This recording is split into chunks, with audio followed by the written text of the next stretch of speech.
প্রিয় দর্শক, আজ আমরা জানবো ইসলামের দৃষ্টিতে কুকুর কেন নাপাক ধরা হয়েছে। ইসলাম হলো পরিচ্ছন্নতার ধর্ম।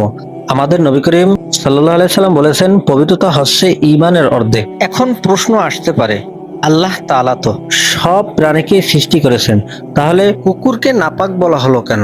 হাদিসে এসেছে, রাসূলুল্লাহ সাল্লাল্লাহু আলাইহি সাল্লাম বলেছেন, যদি কুকুর কারো পাত্র চেটে ফেলে তবে সেই পাত্রকে 7 বার ধুতে হবে এবং একবার মাটি দিয়ে মাজতে হবে।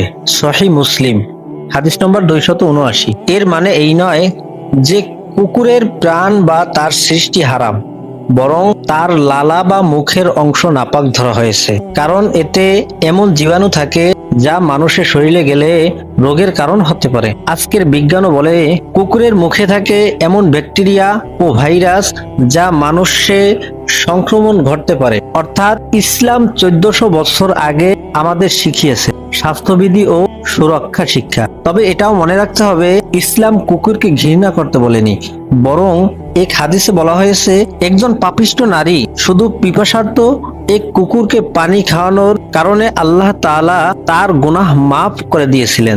সহিহ বুখারী। অর্থাৎ কুকুর আল্লাহর সৃষ্টি, তাকে কষ্ট দেওয়া বা হত্যা করাও গুনাহ, তবে ঘরে বা নামাজের জায়গায় রাখার অনুমতি নেই, কারণ তা ফেরেশতারা প্রবেশ করতে পছন্দ করে না।